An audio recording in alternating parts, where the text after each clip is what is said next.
Highway पर हुआ एक बार फिर बड़ा हादसा। बुधवार देर शाम श्रीनगर से देवप्रयाग जा रहे दो स्कूटी सवार अनियंत्रित होकर 200 मीटर गहरी खाई में जा गिरे। खाई में गिरते ही दोनों की चीख पुकार सुनकर स्थानीय लोगों ने इस हादसे की जानकारी देवप्रयाग थाना पुलिस को दी, जिसके बाद एसडीआरएफ और देवप्रयाग पुलिस ने रेस्क्यू ऑपरेशन चलाया। लगभग 3 घंटे चले इस रेस्क्यू ऑपरेशन के बाद दोनों स्कूटी सवारों को खाई से बाहर निकाला गया। आपको बता दें कि रेस्क्यू के बाद अस्पताल में ही एक युवक ने दम तोड़ दिया। दूसरे युवक का इलाज वेस अस्पताल श्रीकोट में जारी है।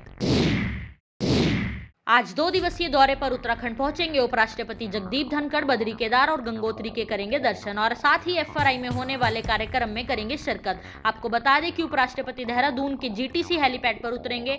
हेलीपैड से उपराष्ट्रपति उत्तरकाशी के हरसील के लिए रवाना होंगे, जहां से गंगोत्री धाम पहुंचकर पूजा अर्चना करेंगे। आपको बता दें कि दर्शन के बाद उपराष्ट्रपति जगदीप धनखड़ देहरादून के राजभवन में रुकेंगे। इसके बाद 27 अक्टूबर को उपराष्ट्रपति केदारनाथ धाम और बद्रीनाथ धाम के दर्शन करेंगे। इसके बाद एफआरआई यानी वन अनुसंधान संस्थान में आयोजित कार्यक्रम में शामिल होंगे। कार्यक्रम उपरांत उपराष्ट्रपति देहरादून एयरपोर्ट से वापस दिल्ली के लिए उड़ान भरेंगे। अब पहाड़ी जीवन और पहाड़ी संस्कृति को ओटीटी पर काफिल वेब सीरीज के माध्यम से लोगों तक पहुंचाया जाएगा। खुद मुख्यमंत्री पुष्कर सिंह धामी ने मुहूर्त शॉट देकर सीरीज की शूटिंग का शुभारंभ किया। पूर्व मुख्यमंत्री रमेश पोखरियाल निशंक की बेटी आरुषि की आने वाली वेब सीरीज काफिल इन दिनों खूब सुर्खियां बटोर रही है। आपको बता दें कि काफिल वेब सीरीज की शूटिंग नैनीताल में चल रही है, जिसमें तमाम बड़े कलाकारों के साथ उत्तराखंड के जाने माने अभिनेता हेमंत पांडे भी वेब सीरीज काफिल में नजर आएंगे। आरुषि निशंक का कहना है कि वो पहाड़ी जीवन और संस्कृति को रुपहले पर्दे के जरिए दुनिया को दिखाना चाहती हैं।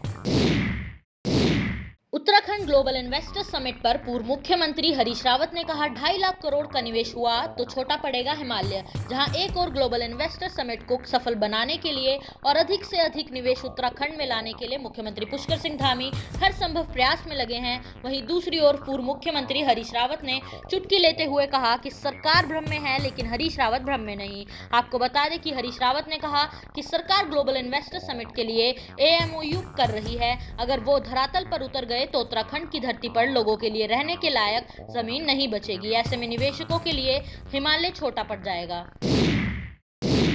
एनसीईआरटी की किताबों में नया बदलाव, इंडिया की जगह अब लिखा होगा भारत। इस संबंध में एनसीईआरटी पैनल ने एनसीईआरटी पाठ्य पुस्तक में इंडिया की जगह भारत नाम करने के प्रस्ताव को स्वीकार कर लिया है। इस संबंध में समिति के अध्यक्ष सीआई इसहाक ने बताया कि एनसीईआरटी की समिति ने एनसीईआरटी की स्कूल पाठ्य पुस्तक में इंडिया की जगह भारत लिखने की सिफारिश की है। इसके अलावा उन्होंने बताया कि एनसीईआरटी समिति ने पाठ्य पुस्तकों में प्राचीन हिस्ट्री की बजाय क्लासिकल हिस्ट्री शुरू करने की सिफारिश के साथ ही एनसीईआरटी समिति ने सभी विषयों के पाठ्यक्रम में भारतीय ज्ञान प्रणाली शुरू करने की सिफारिश की है।